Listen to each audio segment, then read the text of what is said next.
welcome to my channel. What are we doing today? Today we'll be doing a sketchbook tour. I didn't develop it. I'm sure someone have thought about it before. I've been talking a lot about my, well, I think I've been talking a lot about my sketchbook. I believe I did a video previously about my sketchbook. I call it Sketchbooking, where I actually show you guys the different sketchbooks that I am opening or the different sketchbooks I am using at the moment. And basically I call that sketchbooking. It's not necessarily a legitimate word. It just means using more than one sketchbooks, you know, for more than one purposes, in my opinion. And so I decided today for one of our videos to to go along with the theme of sketchbooking, to kind of show you some of the sketchbooks that I have completed. Now these sketchbooks not only have been completed illustrated in, but they have also been completely colored in. And I want to bring these to you today. There are about 3 sketchbooks with 2 tester books, so it's going to be a little wild. And I also have some swatch cards to show you, and we're going to get into those also, why it's so important for those swatch cards. Normally what I do is I will go over, especially like my marker collections or my pen collections, and I will re-swatch the pens or the markers, primarily especially alcohol-based markers or dye-based markers, because those markers are the ink tend to be rather fugitive, so you will want to swatch those out on a routine basis. I think this was 2 years I swatched them before. Well, no, when I bought them I swatched them, and then I re-swatched them again like 3 years later. So we're gonna be looking at those comparison, because I also put up my swatches with my old swatches with my sketchbooks. We're gonna go down to top-down view, and we're gonna talk about swatching, sketchbooking, and some of the mischiefs I like to get into in this journey of art.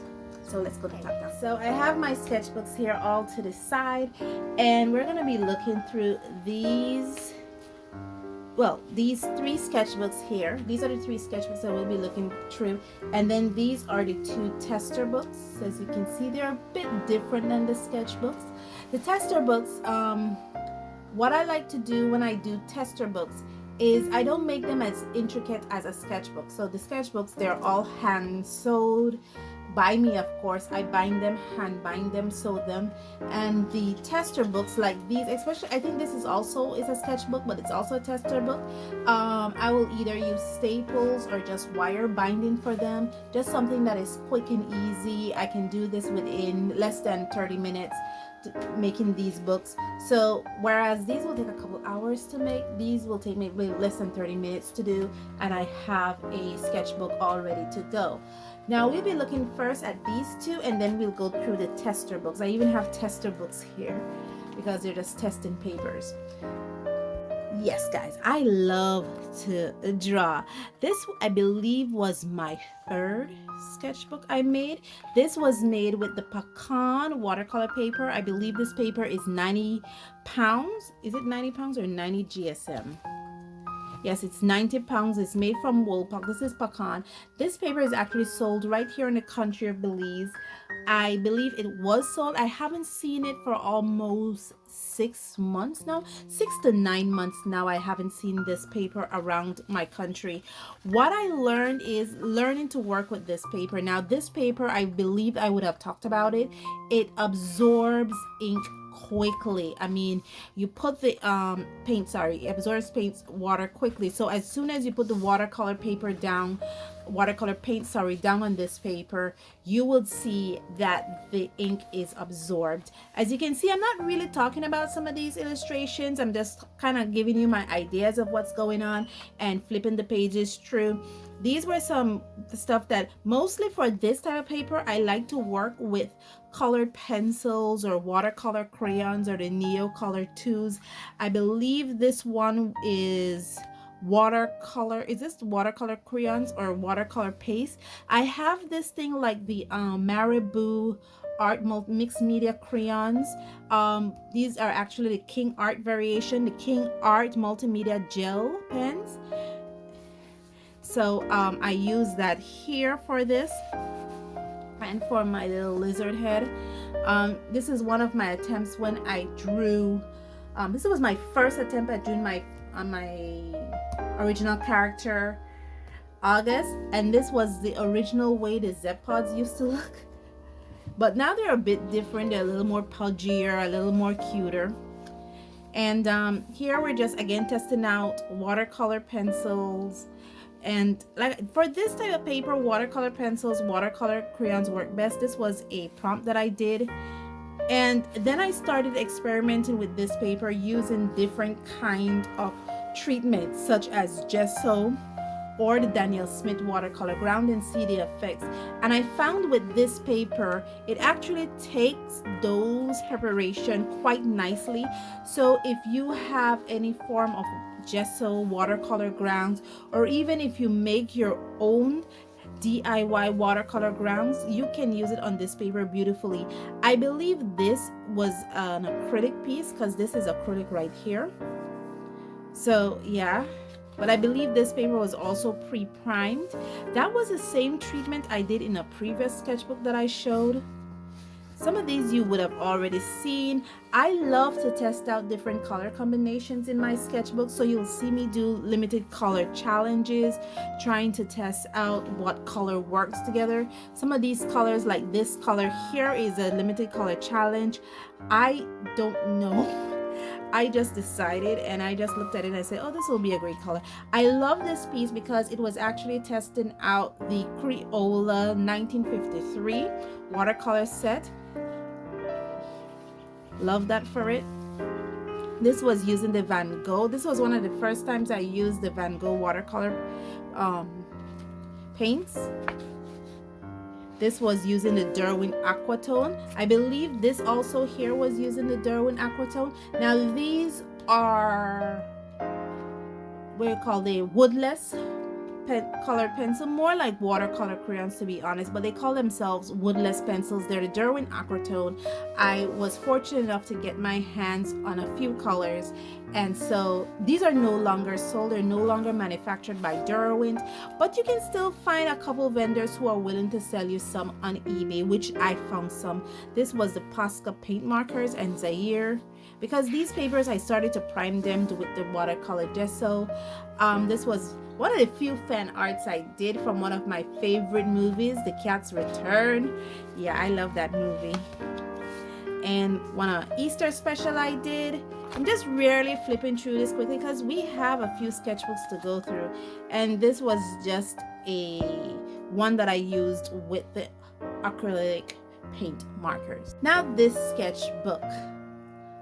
Calm Head Bumped. Really guys, I just had a bunch of stickers and I wanted to put a sketchbook out of it. This sketchbook is made from, let me see. This sketchbook was made from drawing carton. I almost said it's cardstock. It's actually drawing carton. I believe the drawing carton is Stylex drawing carton. This is 185 GSM. This sketchbook was made from this, and because it's made from drawing carton, I would usually use this kind of paper when it comes to markers or colored pencils. For a long time, this was the only form of marker paper that I was exposed to. So I think have maybe about one more pad of it left, and it does take markers really well, but it does, as you can see, does a lot of bleed through with the markers. I did not specify what markers I use. This was the same as the color challenge that I showed you in the previous one. Let me show you. It's the same as this one. I was just testing this color combination when it comes to watercolor pencils and also markers, just to try to see how the same color combination would work with different mediums. That's why I have this one here. My sketchbook is a great place for me to just explore, experiment, just basically to have fun. This was where I was learning some stuff, learning how to do some rendering. Again here, this was used with handmade alcohol inks, and I was just experimenting with these because again this is drawing carton. It doesn't hold stuff like paints really well, so you will not see me do a lot of, but this is actually colored pencil. So I always, when I do sketchbooking, I will always have a sketchbook where I do watercolor, a sketchbook where I have for alcohol and colored pencils. If I choose to use one book solely for alcohol, I'll have another book for colored pencils. This is where I was testing out my touches with different colored pencils using the Marker Raffine, Marker Renoir, Prismacolor, trying to, you know, perfect those touches and grips. Again, my sketchbook is a place where I actually experiment and explore and try to do different things. These were some little chickens trying to look again at color combination. What color? I believe I did this in a redraw. I still have trouble drawing horses, guys. I don't know what's wrong. This is the new look of how the Zepod started to look. And this was basically where I started to test out different colored pencils, draw a little illustration, and see basically how the marker, this paper would take colored pencils of different varieties. This was a prompt by Casey, the prompt. Casey Golden. She has a YouTube channel here where she does art. She sometimes will do a prompt challenge and I would submit. I do get featured, but I never get an honorable mention, but I'm okay with it because as she says, she still features me. This again was using the handmade alcohol paints. Handmade alcohol paints, just trying to do an illustration. I think when it comes to these alcohol paints, I think one of my biggest fallback is actually water control, because sometimes I put a little bit too much paint, and I believe this is the last page on this book. Again, just going in, I think this was Copic markers, just trying to test them out and look how they look. Thank you. Okay, this is one of my tester books. It wasn't hand sewn like these two are. This is actually stapled in, and this was made from Strathemore pastel paper. And I basically made this book, I got the paper, so I basically made this book from this paper to test out my pastel. Now, I stupidly thought that this paper could take all forms of pastel, including oil pastel. And I found out quite amazingly that I was wrong in that sense. I put, this is tracing paper between it so the pastel doesn't transfer onto each other. It gave me a hard time, guys, trying to layer oil pastel on this paper. As you can see, it came out horribly wrong. Then I started using chalk pastels, and I found out that this paper is great for chalk pastel. But, you know, I will never be defeated, said Napoleon. This, I also went back again and tried more oil pastels, and it just didn't work. I can't work oil pastel in this book. I actually wrote it there. It didn't work for me. But chalk pastel worked beautifully in this book. Again, this was just me trying to develop techniques in chalk pastel. I believe these are the Faber-Castell Pitt Artist pencils, and just trying to find my technique. I found out rather slowly, it's not a quick discovery for me, rather slowly, that my art style, when what I'm seeing, don't draw what I see, but draw what I interpret. And this was one of those clashes right here where I actually try to draw what I see, and my art style comes in how I interpret it, so I should draw what I interpret. And this was just a book where I actually learned it towards the end. As you can see, draw what you interpret, do not draw what you see. And again, trying again to draw what I interpret. Towards the end of this sketchbook, I actually decided to do some colored penciling to see how colored pencil will take to this paper. And this is the Prismacolor paper. I believe I showed this in a previous vlog or video, and it took, I am so amazed. I should have tried colored pencils in this paper more quicker in the beginning than rather to the end, because it takes it so beautifully. And this is again more, I think this was more Pitt Artist pens, and this is the Marco Raffine. I should have used colored pencil more in this paper, and just a random drawing that is on a color. You'll find out that in my sketchbooks you'll find a lot of random drawing that is just left unrendered. And now we're on to sketchbook number 4. Book number 4 is one of our tester paper. What I would do, let me get this glare out of the way. What I would do is when I get a paper and I really want to put it through the fences, I'll make a little sketchbook out of it, no more than 10 pages or so, and I'll really push it through the ringer. This testing sketchbook is wired bind because, like I said, it's something that I do quick and easy.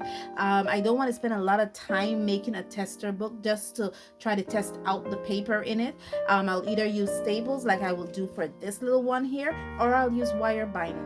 Quick and easy in under 30 minutes. This tester sketchbook was made from the Pecan Ucreate marker paper, watercolor paper, and mixed media paper. So I was really trying to put these papers through the ringer, and I started here with crayons and colored pencils. This is the marker paper we're starting with first, and as you can see, it does take colored pencils and crayons quite beautifully, but markers, I don't know, guys. Let's look at it.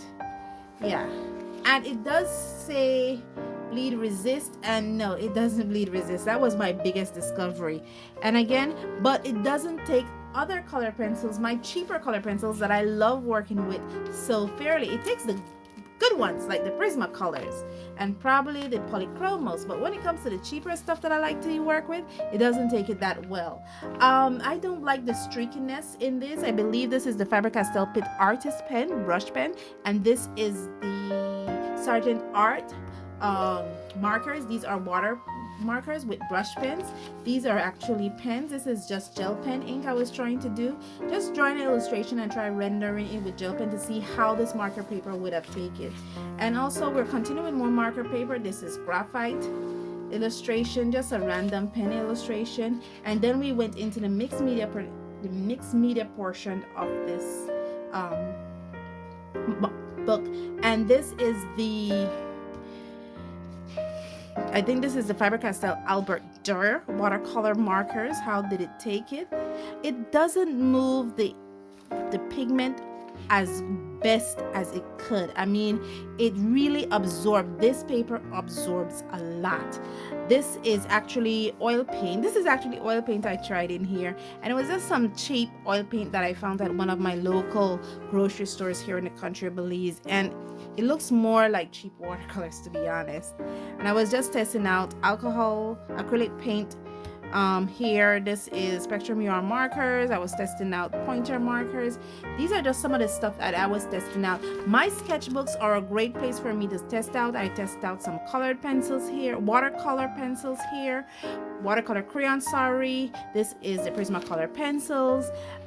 Just basically try to see what this paper, the Pecan Ucreate paper, can handle. And as you can see, I was just trying to figure out more stuff with the Albert Dürer Magnus color pencils to see if maybe the quality of the medium will tell a difference with this paper. These are the, sorry, this is that mixed media gel sticks that I have from King Art, and this is the Schminke Hardam Aquarelle. So as you can see, the quality of the medium does matter with this. And now we go into the watercolor paper here. I'm sure you guys are seeing what I have here, how it handles the watercolor paper. I'm showing the names of what I've tested out. You know, like I said, you'll just find in my sketchbook just random drawing left unrendered. I don't know what's going on. And the Stylex watercolor paper.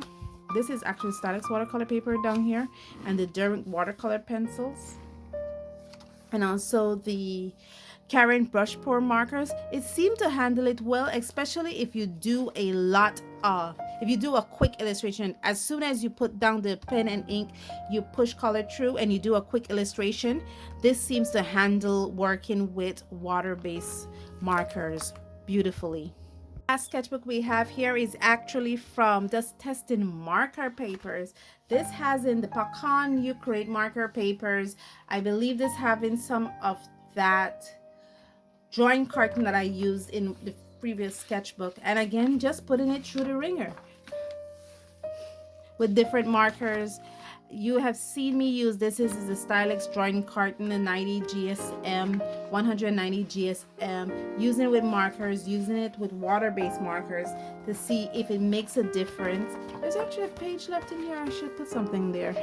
This is actually a stamped image. I didn't draw this particular image. This was come from a acrylic stamped, and I just stamped it and render it with and use markers on it. I believe the markers I used was from Cali Art. This is also a marker image, and we just need to move through this very quickly. Just testing this out because I think I would have talked about this book previously in a previous video where I actually showcase what this can handle. It also has in, this is the Nina white bright cardstock. It's 110 pounds, and this is the expressive blended cards. I tried it with different inks, the noodlers, to see if the noodlers will move. Even my fountain pen and dip pen inks, I actually tried it in these papers because certain inks is smudge proof with certain papers versus other papers. Now we're going into my swatch cards. Now these swatch cards I have here are my new swatch cards. I believe I swatched these this year, and so I have one for the Copic markers, I have one for the Cali Art markers, and I have one for each of my ahuhus that I have, because remember I said in a previous video that I have both side generation 1 ahuhus and generation 2 ahuhus, and these are my old swatch cards. I put up my old swatch cards also with my sketchbook because especially for markers you will see that they changed a lot. Oh, and then this one is for a Ming Yong Touch Master markers colored tones that I have. It's supposed to be a dupe for the chameleon markers, and I also re-swatched those. Okay, so here is my old Faber-Castell colored pencil swatched. The old one, not the new one. The new one is a bit different, but this one is the old one. I got 2 new colors there. I keep my old swatches. This was actually from a video that I did where I was actually testing the opacity of most of my colored pencil that I have. Most. I believe that's a video also. This is the old swatch for the Dr. P.H. Martin Bombay India ink. As you can see, the colors are still vibrant, guys. They're so bright. This is the old swatch to the Marie watercolor tubes that I have.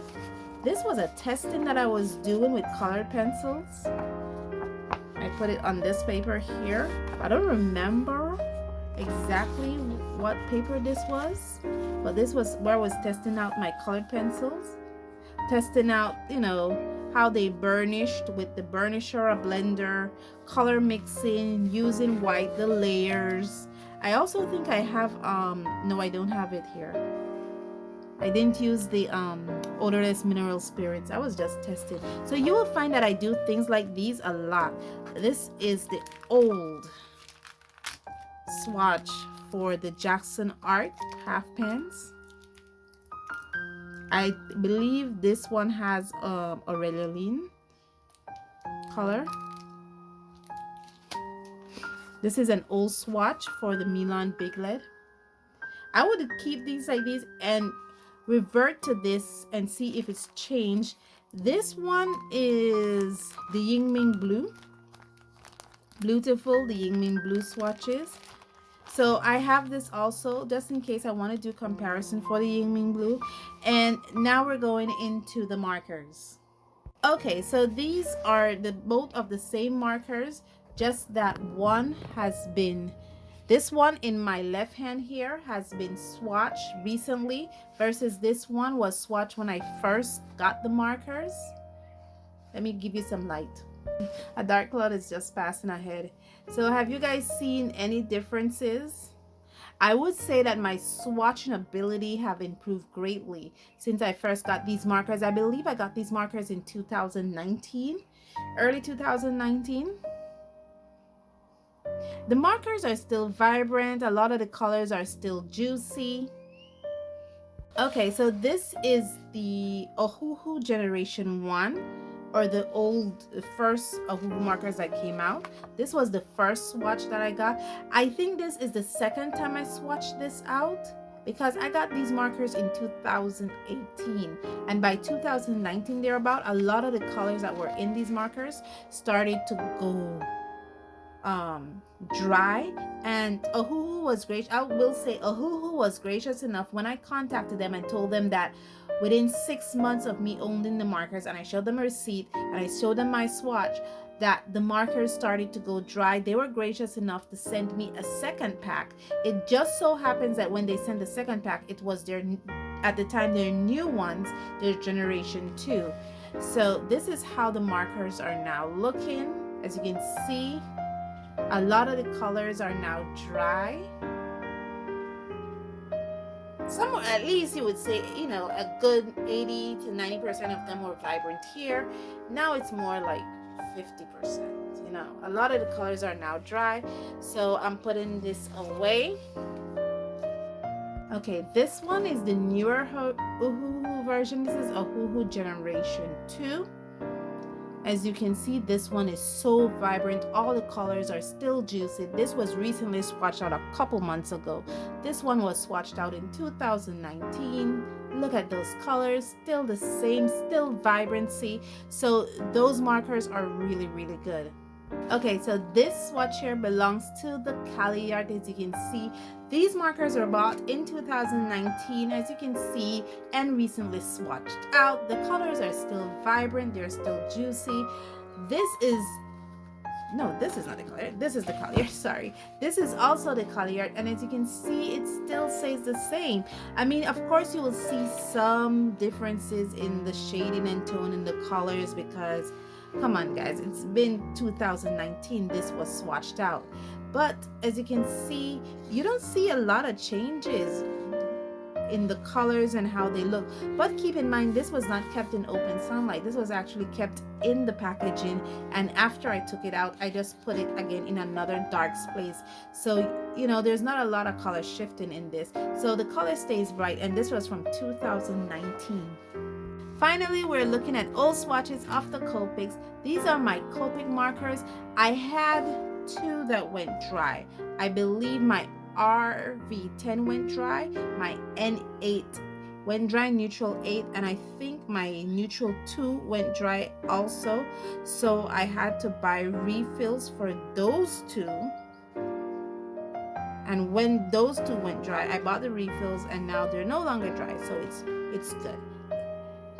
And whenever I think of investing in new markers, I just keep thinking, why invest in new markers? I still have the Copics, I still have the Cali art, I still have the Ohuhu's Generation 2. I have 3 set of markers, so, you know, and I have Copics. So, you know, it's like, if a color goes dry for Copics, I could just go and buy the refills and I should be okay. And I love that nib on Copics, it's so nice. This is also the Copic. Once these were, when I got them, how they looked, it doesn't look, you know, you can see definite color changes in these. Let me show you what I'm looking at, especially when it comes to the paler colors. You can see it right there, you know, like it's really started to fade. This was the new version, this is the old version, so you definitely see huge color shifting with these Copic markers. But you know what, this is a newer version, so as long as they're still juicy, they're still operating. So far I've only had to buy 4 refills, and I've had these since 2020. So guys, we're done for this vlog.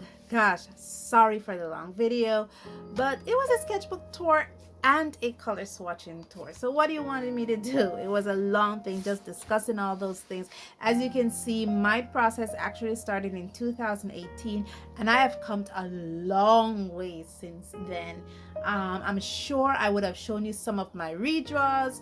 I am not sure if this video is gonna come up before or after those videos, but definitely this video is for June, and you guys get to see that entire process. I will be bringing you more sketchbook tours as more sketchbooks finish. I think I have about 5 sketchbooks that is either need to be completed. When I say need to be completed, it just basically means I drew in them, like I do for some of them. I drew in them and I just haven't colored any of the pictures. Like the majority of the pictures still left uncolored. So I need to get to it and hop to those, and so I could bring those to you. When I finish another batch of sketchbooks, I will also bring that to you also. Thank you guys so much for joining me on this journey, and as always, stay safe, stay blessed, and I'll see you in the next one. Bye.